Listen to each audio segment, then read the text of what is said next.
Hello friends. তো আজ আমি আরেকটা নতুন ভিডিও নিয়ে চলে এসেছি। আজ আমরা যাচ্ছি কুমারী ড্যাম।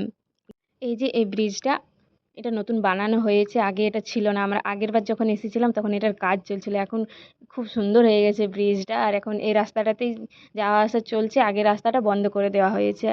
আর তারপরে আমরা পৌঁছে গেলাম বেড়াদার শিব মন্দির।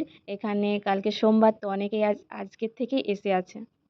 আর এই যে আমরা কুমারী ড্যামের অনেকটা কাছে পৌঁছে গেছি। তোমরা আগে যারা এসেছো কুমারী ড্যাম, তাদের কেমন লাগে এই জায়গাটা? আমার তো খুব ভালো লাগলো দেখতে। গাছগুলো সারি সারি লাগানো আছে, কি সুন্দর দেখতে লাগে। তোমাদের কেমন লাগলো এই জায়গাটা জানাবে। এই যে আমরা চলে এসেছি। আজ রবিবার, ভেবেছিলাম অনেক লোক থাকবে, আজ রবিবার তো ঘুরতে আসে অনেকে, বাট এখানে বেশি কেউ নেই, ফাঁকা ফাঁকা। আমরা তো বিকেল টাইমে এসেছিলাম, 5টা 6টার দিকে। এটা হচ্ছে আমার বোন, দাঁত দেখাচ্ছে। এটা হচ্ছে ড্যামের মাঝে যে ব্রিজটা আছে ওই জায়গাটা। তো জায়গাটা তোমাদের কেমন লাগলো জানাবে।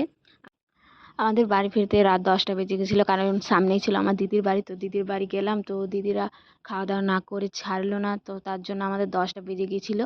আর আমাদেরকে ভূতের ভয় দেখাচ্ছিল রাত্রেবেলা। একদম রাস্তা ফাঁকা, দেখতে পাচ্ছ কেউ নেই। আর এখানে ভূতের ভয় দেখাচ্ছে, বলছে তোদেরকে নামিয়ে দিয়ে চলে যাবো এখানে। কারণ আমরা এখানে ফটো তুলবো করছিলাম। তো তো বলছে তোরা এখানে ফটো তুল, আমি চলে যাচ্ছি ছেড়ে দিয়ে। আজকের ব্লগ এখানেই শেষ করছি। সবাইকে বাই, গুড নাইট।